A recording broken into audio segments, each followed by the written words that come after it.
Hey, hey, hey, what is going on, my friends? Christine H. Moore. I am so honored to be here with you today. Thank you so much for checking out this broadcast. And today I'm going to be talking about the do's and the don'ts of helping someone who struggles with addiction, perhaps a family member or a loved one.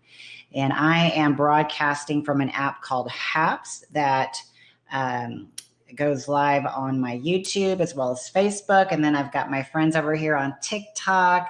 So I'm just really, really excited to bring this content to you guys. I have so many family members and loved ones that reach out to me that are at their wits' end and they don't know what to do because they've tried everything and they just don't know what else to do. They have a family member or a loved one who is deep in the and stuck in the midst of addiction. And let me just tell you, I've been the person that was addicted. I was addicted to prescription pills for over 15 years. And by the grace of God, I have been clean and sober now for going on 6.5 years. And I know what it's like for the family members because I've seen what addiction can do. It tears apart families, it ruins lives, it devastates, it kills, it destroys everything in its path. And so, but I don't want to like come on here and say that it's destructive and it's never going to get better, because it can get better. There is hope. And I am living proof of that because I had gone through addiction, lost everything because of it. And today I stand here just humbled and honored and sober, free. And I'm here to share that there's hope and that there's a way that you can get through this and help your family member or your loved one or even yourself. Maybe you're watching this and you personally are struggling. I get people who reach out to me on a daily basis. And so I am speaking to you guys. You are the ones that have helped me create this content because I see what you're asking, what you're needing. And so I wanted to bring some answers, bring some resources that can help you. So let's get right into it. Let me just do a couple of things here real quick before we dive right in. I have to change a couple things on my Facebook settings so that I can see comments. But definitely, if you are hopping in here on TikTok or wherever you're tuning in from, please let me know your name, where you're tuning in from. Would love to know. And also, if you're in recovery, I would love to know your recovery date because I love to celebrate lengths of sobriety. Okay, so let's see here. Give me just 1 second and change something here. Edit audience to public. There we go. Now I should be able to see comments that are coming in. There we go. Okay. Now go to this screen. Sorry, I've got like multiple screens here. Okay, the do's and the don'ts of helping someone dealing with addiction. Knowing someone who has an addiction, unfortunately, it is very common. But knowing the best way to help a loved one with an addiction can be super scary and very confusing. When someone has an addiction, it can affect every aspect of their lives as well as the lives of their loved ones. You will inevitably be concerned about your loved one, and it can be difficult to know what to do and what not to do. But it's important to remember, and always remember this: recovery is a solution. Okay? All right, let's dive right in. The do's and don'ts of helping a loved one with an addiction. So, once you have noticed the signs of addiction in your loved one, like an alcohol addiction or possibly an opioid addiction, for example, you're going to need to know how to talk to and treat them in a way that is positive and helpful. Let me say that again. I know you're probably very hurt right now, but I am telling you, and I know this because I was an addict myself, you'll need to know how to talk to and treat them in a way that is positive and helpful. That can be very difficult to do. There are several ways to do this, and some easy ways to practice, and others that require just maybe a little bit more effort and understanding on your part. The first do is this: have compassion. I cannot stress this enough. Have compassion. Addiction, my friends, is a disease. So I want you to think of it this way. What if your spouse, your child, whoever it is, your loved one, what if they came down with cancer and they just kind of like lost their mind and started doing things they normally wouldn't do when they're healthy? How would you treat them? Would you treat them with contempt and be angry, or would you have compassion? So if you look at it from the perspective of addiction truly is a disease, that makes it a lot easier to be able to show empathy and sympathy and have that love and compassion. So normally, like I said, we would not fault someone with a physical disease like diabetes or cancer, like I talked about. Instead, we would likely be compassionate and willing to help them survive their illness. So addiction deserves the same compassion and understanding. So recognize that addiction isn't a character flaw or a choice, but it is a disease. And there's so many people that, hey, Missy, I'm so glad you made it this time. Thanking God for 6 months sober today. Praise God. I love it. Thank you for sharing that. So I get so many hateful comments on the TikTok videos and just the videos I do in general, saying that, I had a choice, that addiction is not a disease, that, stop making excuses for all the poor choices you made, on and on and on and on. And I'm not here to debate, with you whether you believe addiction is a disease or not. But I will say this: once I became addicted to the drug of choice that I was taking, I did not have a choice. Like, I did not have a choice. I mean, I was addicted, and as soon as I would put that in my body, it was game over.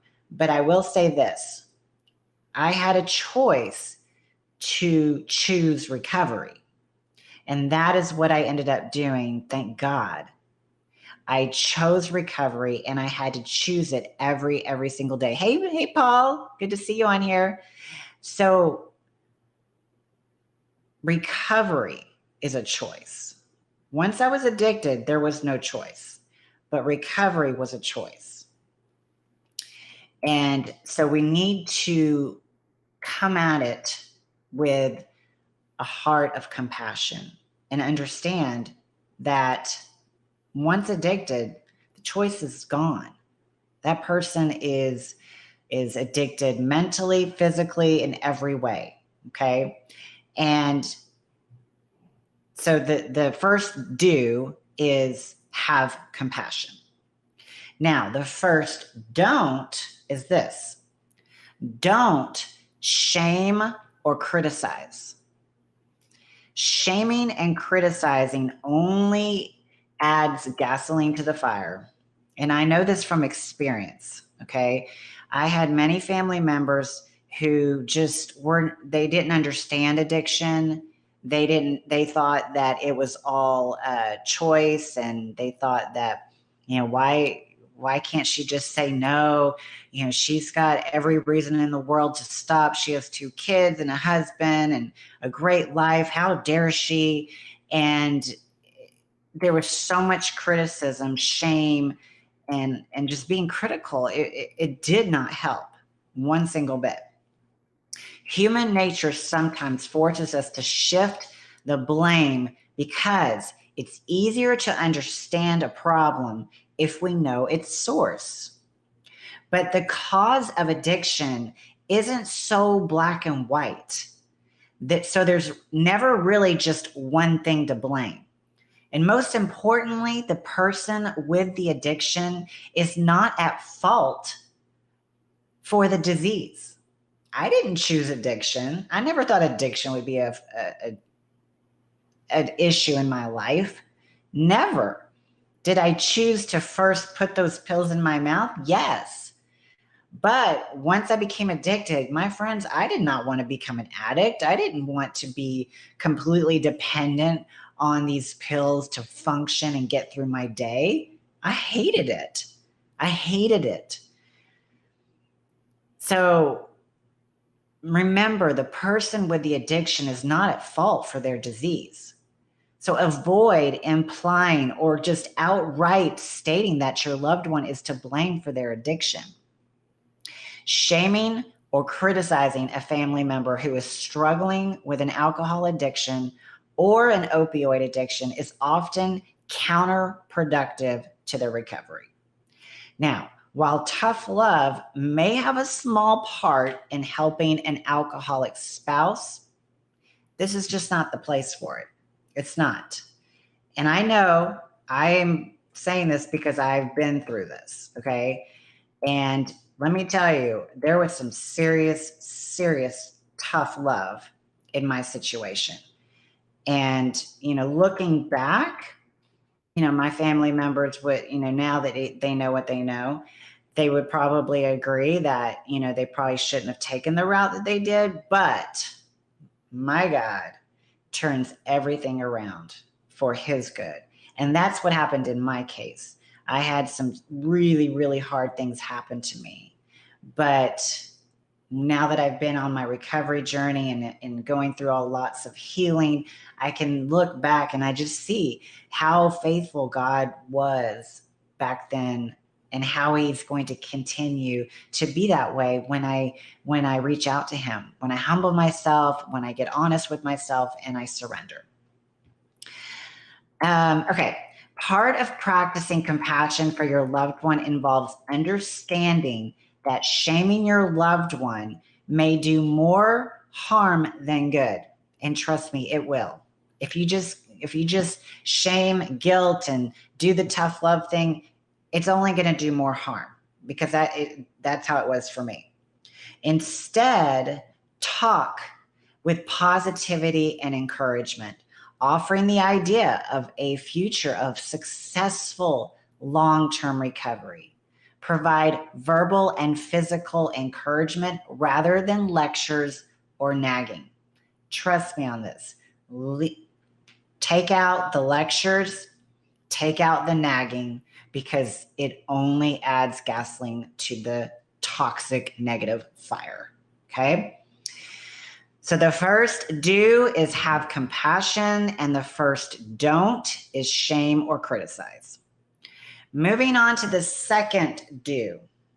This one's a toughie. Expect difficulties. Expect difficulties, my friend. Rehabilitation can and is difficult for you and your loved ones. There are many reasons a person may be reluctant to seek treatment, including, number one, shame. They may feel like they will be looked down or endanger their jobs and relationships by admitting that they have an addiction. That was me in a nutshell. For the longest time, I did not ask for help because I was so worried how I was going to be looked at. And I was worried about losing, my husband, losing my job, losing everything, losing my friends, just the pride and the ego definitely got in the way of me asking for help because of the shame. Second of all, stigma. Stigma is still very prevalent today. Unfortunately, there is still a lot of stigma around diseases of the brain, like addiction and various mental illnesses. And your loved ones may be unable or unwilling to expose themselves to it. I get messages every single day from people who are reaching out to me and they want help, but they are worried about the stigma. Still to this day, you would think, after everything that, people have been talking about mental health and the importance of taking care of your mental health, but there's still that stigma, unfortunately. Denial. That was another one I struggled with. Someone with an addiction may not be willing or able to admit that they have an addiction at all, let alone even consider treatment. Okay. So expect difficulties. There is also the risk of relapse, which can become a cloud of dread over you and your loved one. I remember when I wasn't quite ready to get into recovery, the risk of relapse was always there. It was like that, just like they said, the cloud that was hanging over us constantly. While it's always a possibility, it's hardly helpful to focus on it. Instead of focusing on, oh my gosh, are they going to relapse? Are they going to relapse? Instead, focus on building positivity and encouragement. Okay. If you can't do it, then maybe find a recovery coach, a counselor, someone who can bring that into their life if you can't do it. Okay. So so if you are just jumping on here, I am talking about the do's and the don'ts of helping a loved one with an addiction. And again, I'm Christine H. Moore. I'm a certified peer recovery coach. I help others who struggle with addiction get on the road to recovery and help them thrive. And I also help family members and those who struggle with addiction. And so today I'm talking about the do's and the don'ts of helping a loved one with an addiction. And definitely would love to hear your comments. If you have any questions, please leave it in the comment section. But the first do is have compassion. Remember that addiction is a disease. Okay. It is a disease of the brain. And when you have that perspective and understand that they're actually really sick, it's much easier to have empathy and understanding and compassion. So if your loved one came down with cancer, would you blame them and criticize them and treat them with tough love? I doubt it. So we need to treat addiction the same way that we would treat any type of disease. Okay. And the first don't is do not shame or criticize, because that only makes it worse. And I know that for a fact because I personally went through an addiction and I had family members who just gave me nothing but that. And it did not help. It actually made it 100 times worse. Okay. And then the second do is you're going to expect difficulties. It's not an easy road, my friends. But is it worth it? Absolutely. Absolutely. Now that I've been in recovery for 6+ years, it has changed my life. It has changed my children's lives. It has changed our future generations. It is an amazing, amazing journey. Okay. Now the second don't is don't expect immediate change. Don't expect immediate change. Okay. It takes a lot of years to fall into addiction. So it's going to take a lot of years to fully, get out of it and experience healing. And it's a lot of work. So don't expect immediate change. So how do you help an alcoholic? How do you help an alcoholic? One of the best ways is to be realistic in your expectations. So long-term recovery, it's not a quick fix. It's an ongoing process for your loved one that takes time, it takes effort, and continued support from professionals and family alike. Some treatments may work for some time and then need to be changed. Ooh, and this is so good because I'm telling you, it doesn't just stop with, oh, I'm going to go to a 30-day treatment center and then boom, you're all healed. No. I wish it was. I wish. But it goes so far beyond that. That's just the beginning. That's just the first step. Going to a treatment center, detoxing, getting the drugs out of your body, the alcohol out of your body or whatever. That is just the beginning. Recovery is lifelong. And thank you for the follow, by the way. It is a lifelong journey. I'm still on my recovery journey and will be for the rest of my life. And so, yeah, I went from 30-day treatment center to then an outpatient program, then to recovery meetings every day, working with sponsors, then working with counselors, going to several different types of retreats, doing the work, the steps, volunteering, helping others, constantly studying, learning new ideas, new perspectives, and just constantly working on myself every single day and helping others. And also, if you send your loved one or family member to treatment and it doesn't work, it just means you're going to have to find a specific one that works for them, because there's not one way is going to work for everyone. Going into rehab doesn't work for everybody. It worked temporarily for me, and then I had to go to another one and to another one until I finally got it. But sometimes you just have to explore different options, try different things until you find what works. All right, the second do, and listen, please, I beg of you, if you are a family member or loved one, please listen. Educate yourself. If there's anything that you get out of this, please hear me. Educate yourself on the disease of addiction. So that way you have an understanding of why your family member or loved one is doing the things that they're doing, because it's really hard to understand if you're not educated.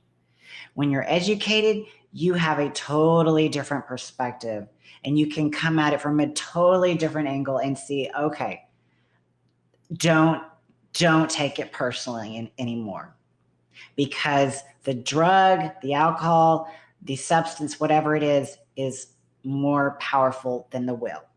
Okay? So please, if you don't do anything else, do this. Educate yourself. It's one of the most powerful things you can do. Knowledge is power, and educating yourself on addiction on addiction and treatment is a benefit when learning how to help someone with addiction. If you're wondering how to help an alcoholic son, research alcoholism.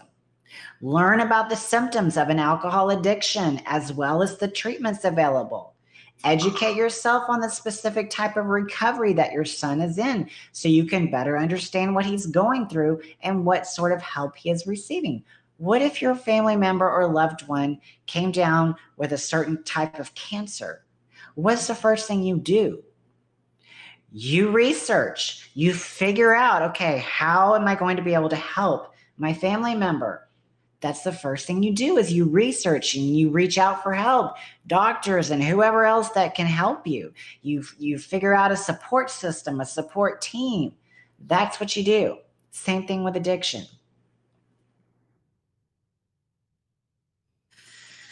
It's also useful to learn about addiction in general, finding out answers to questions like what is addiction? How does addiction occur? How or why do some people become addicted and others don't? How is addiction treated? What are the different treatment options? And also, what is a holistic therapy? How does that work? The more that you know, the better you'll understand what is going on and be able to help you and your loved one. Straight up. And the third don't. Don't. Ooh, and this is a touchy one. This is a sensitive one. Okay. Do not. Don't enable your loved one. And that's a tough one. Gosh, that's so tough, you guys. There can be a very fine line between helping someone with an addiction and enabling them. Let me say that again. There can be a very fine line between helping someone with an addiction and enabling them. Sometimes when we think we're protecting a loved one from the consequences of their addiction, we are actually enabling them to continue with their potentially destructive behavior.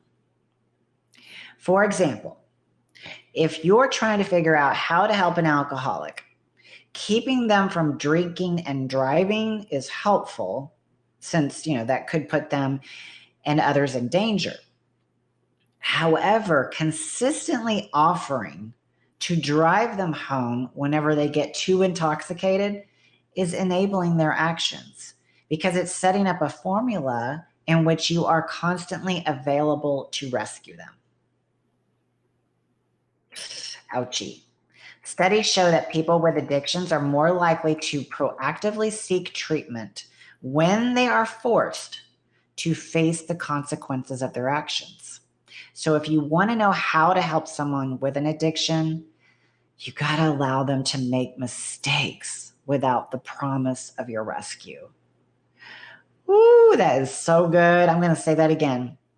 Studies show that people with addictions are more likely to proactively seek treatment when they are forced to face the consequences of their actions. So if you want to know how to help someone with an addiction, allow them to make mistakes without the promise of your rescue. It's important to set up boundaries and rules, both for your well-being and the well-being of your loved one. And it's important to enforce those rules and boundaries. This is the only part of recovery in which tough love is beneficial, since it's done for both you and your loved one's protection. All right. We're almost done here.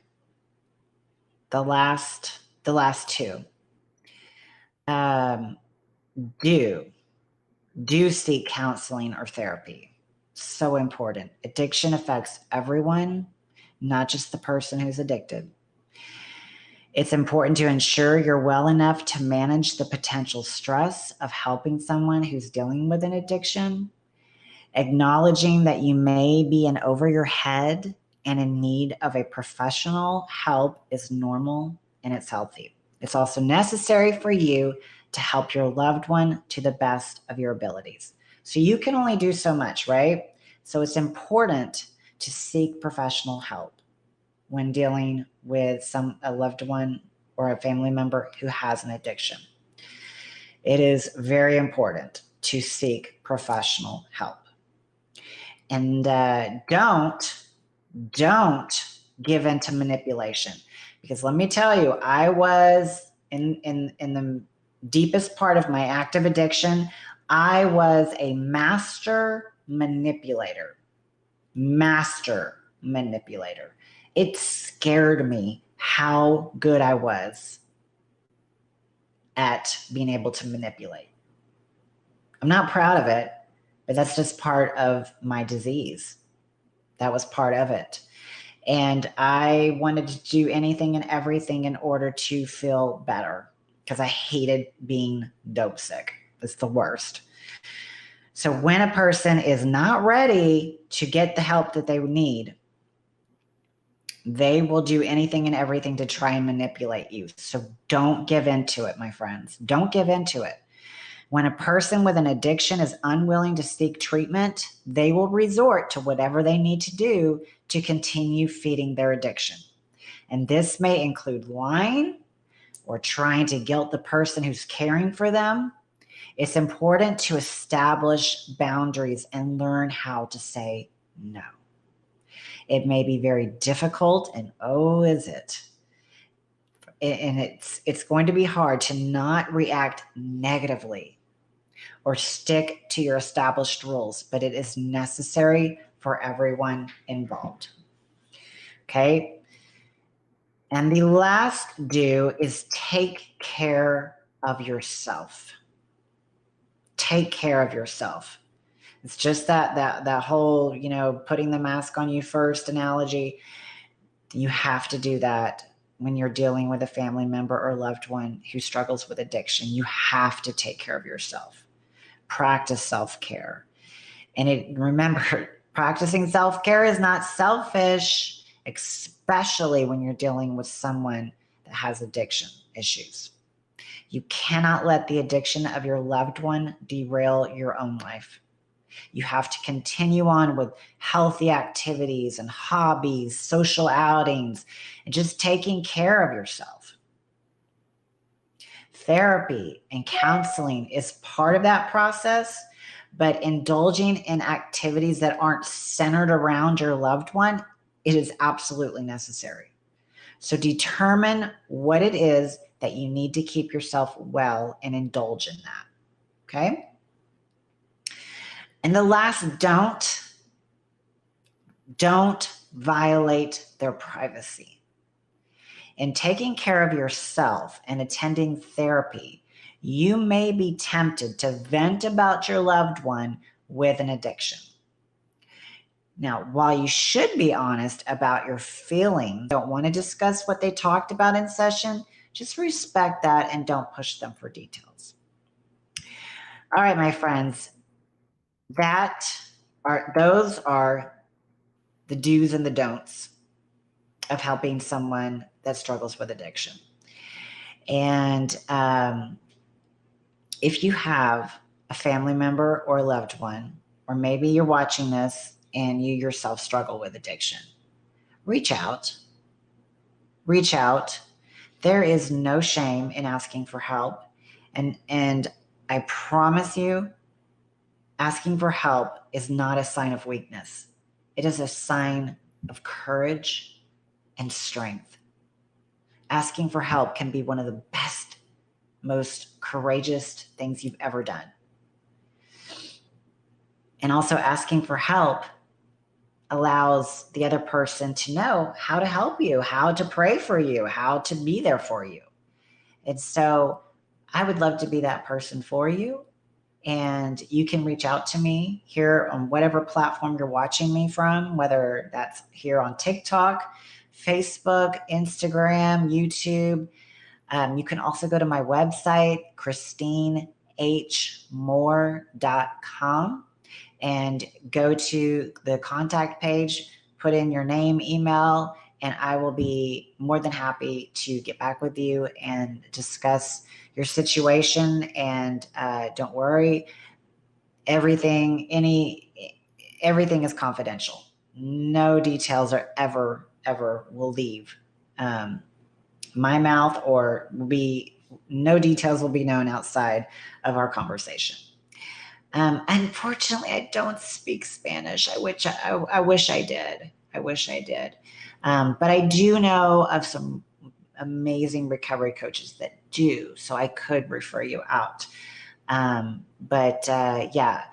So I'm going to be doing another live this week, and I'll be talking to family members and loved ones again about what to expect if your family member enters treatment. So I think that might be another really good topic to talk about. Oh, thank you. I appreciate the compliment. You're so sweet. All right, my friends. Again, if you are struggling or if you are a family member that has a loved one that is struggling with addiction, remember, you need support just as much, if not more, than your loved one. So make sure you ask for help. You put your needs first. You take care of yourself. And again, if you need any resources or help, I'm here. Love you guys, and I will see you in the next live. Bye for now.